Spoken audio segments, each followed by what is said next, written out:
Gördüyünüz Sayqonun tropik cəngəlliklərindəki bataqlıq deyil.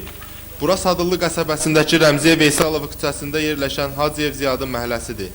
Bu qəsəbədə bir çox evlərin həyətindən keçən kanalın suyu məişət tullantıları və zibil transportörü kimi istifadə olunur. Əlimizdə paltar qalmır, gümbüz budur, biz kanal təmizləyək, yoxsa gedək uşağımıza yemək qaraq yola salar. Bu kanalı burada rədd eləsinlər var.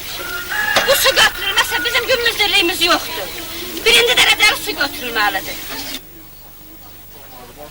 Bura bizim məhəllədir, su daşıb görürsünüz, gecə xəbərimiz olmur, zibil qabağını tutur. Mən bax, həm irgənmişəm, həm nervdən mən bax, belə xəstələ tutulmuşam. Bir dənə uşaq meyvə qoparda bilmir, gecə su evə dolur.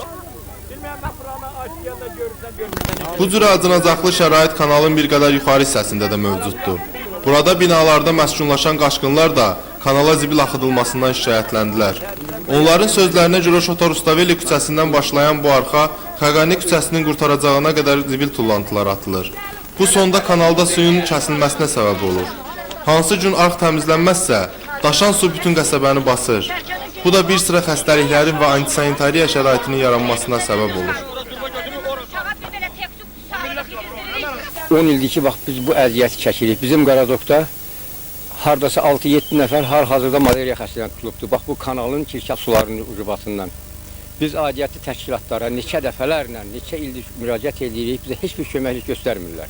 Kəpəz rayonuna gedib icra hakiminə mən gedib ərzə vermişəm. Xahiş eləmişəm ki, bizim uşaqlarımız qırılır, pis mığmığaların əlindən, bədənləri yara gətirib. Bu zibili biz təmizləyirik. Bu dəqiqədə mənim üzr istəyirəm, bir dənə uşağım var, körpə uşaqdır.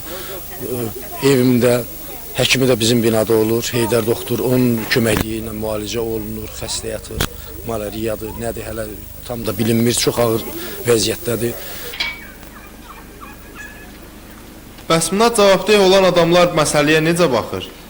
Gördüyünüz kimi, arxa baxsan, su əvəzinə cəmaat, əhali zibil axıdır. Bunu dəfələrlə təmizləsən də, eləsən də, yəni bizim millətimiz başa düşməlidir ki, su arxı, su axıtmaqdan ötərdir, zibil axıtmaqdan ötərdir. Nə qədər biz çalışdıq ki, suyun axımını azaldaq, kanalizasiya verək,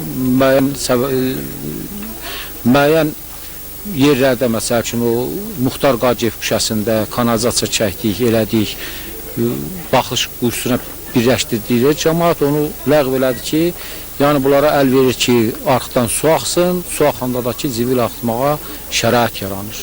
Gələcəkdə vəsait olarsa, bütün bu küçələr ki var, hamısı 28 may küçəsinə çıxır, onlarda kanalizasiya çəkilib, qabağı gedib, Yeni Gəncənin kollektoruna birləşdirərsə, qismən bu işi aradan qaldırmış ola bilər.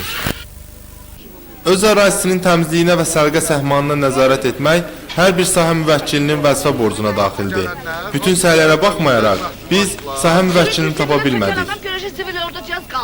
Bu dərəcədə mürəkkəbləşdirilmiş məsələnin həlli yolu əslində çox sadədir. Əgər burada yaşayan ağsaqqallar sözü bir yerə qoyub vəziyyətdən çıxış yolu axtarsalar və dövlət idarələri onlarla birgə iş planı qursalar, sahə müvəkkili də onlara bu işdə köməklik etsə, bütün elliklə ən böyük problemi belə həll etmək mümkündür. Məqsəd Rəhimov, Vaqif İbrahim Xəlil, Xəbər Plus.